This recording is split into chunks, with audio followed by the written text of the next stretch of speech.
600 के आसपास का रखिएगा। सेकंड टारगेट यहाँ पे 43,722 का और थर्ड टारगेट 43,833 का, ये टारगेट आपको रखना पड़ेगा। देखिए बैंक निफ्टी अगर इसी जोन में कहीं पे हमें मिल जाए 350 से 450 वाली जोन में ओपन होता है, 3-4 मिनट अगर इसी जोन में रह जाए और उसके बाद बैंक निफ्टी यहाँ पे 43,455 के लेवल को क्रॉस करेगा तो हमारा पहला टारगेट 43,600, ये ध्यान रखिएगा 88 यानी 588 से लेकर के 600 के बीच का हमारा पहला टारगेट होगा। सेकंड टारगेट 43,700 से 722 के बीच का रहेगा और थर्ड टारगेट 43,800 से लेकर के 43,833 के बीच में यहाँ पे रहेगा। नीचे से एक स्ट्रांग बाउंस बैक यहाँ पे आया है बैंक निफ्टी में, ध्यान रखिएगा अगर इसी जोन में ओपन होते हैं ना तो बहुत तेज शॉर्ट कवरिंग हमें देखने को यहाँ पे मिल सकती है।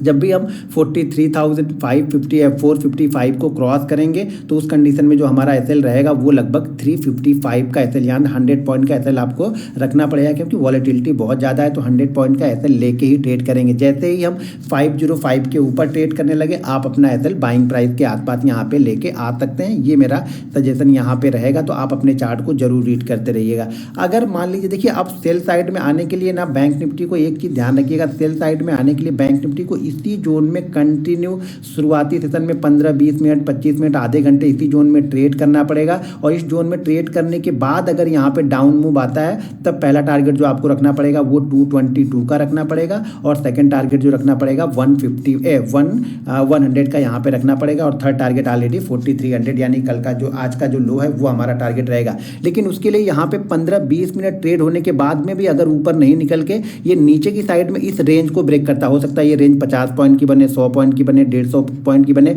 और उस रेंज को नीचे की साइड में ब्रेक करेगा तभी हम यहाँ पे शॉर्ट करेंगे। ध्यान रखिएगा प्राइस एक्शन सपोर्ट कर रहा है, यहाँ पे बाइंग साइड में प्राइस एक्शन सपोर्ट कर रहा है। कंटिन्यू में आप लोग को प्राइस एक्शन के बारे में बताते रहता हूँ, तो प्राइस एक्शन बाइंग के बारे में बाइंग के लिए ही सपोर्ट कर रहा है। जब भी आप सेल करेंगे छोटी क्वांटिटी के साथ में, देखिए अभी तक मैं बोला था कि सेल हम बड़ी क्वांटिटी करेंगे, अब यहाँ पे कंटिन्यू 2 दिनों से 3 दिनों से बैंक निफ्टी होल्ड कर रहा 4300 को, तो जो हम सेल करेंगे वो छोटी क्वांटिटी के साथ में करेंगे और अगर इस लेवल को 5-7 मिनट के बाद ब्रेक करेगा तो मैं यहाँ पे 100 क्वांटिटी यानी जो मेरी कैपेसिटी है जितना मैं रोज बाइंग करता हूँ उतनी क्वांटिटी यहाँ पे बाइंग करूंगा। लेकिन सेल साइड में शायद मैं यहाँ पे 50 क्वांटिटी ही बाइंग करूंगा पुट में, तो यहाँ पे नजर बना के रखिएगा। बैंक निफ्टी किसी कारणवश अगर गैप डाउन मिल जाए हमें 43,200 4300 के बीच में, तो यहाँ पे अगर थोड़ी देर टिकने के बाद में ऊपर की साइड में 220 के लेवल को ब्रेक करेगा तब भी हम यहाँ पे बैंक निफ्टी को बाइंग कर सकते हैं, क्योंकि ये जो ट्रेंड लाइन है ना ये ट्रेंड लाइन हमारे लिए सपोर्ट का काम करेगी। पहले इसको हटा देता हूँ, ये ट्रेंड लाइन हमारे लिए सपोर्ट का काम करेगी। अगर इस जोन में आके बैंक निफ्टी ओपन होता है और 5-7 मिनट के बाद ऊपर की साइड में ब्रेक करता है तो हम यहाँ पे बैंक निफ्टी को बाइंग कर सकते हैं। एसएल यहाँ पे 50 से 60 पॉइंट का ही 150 का आपका एसएल रहेगा।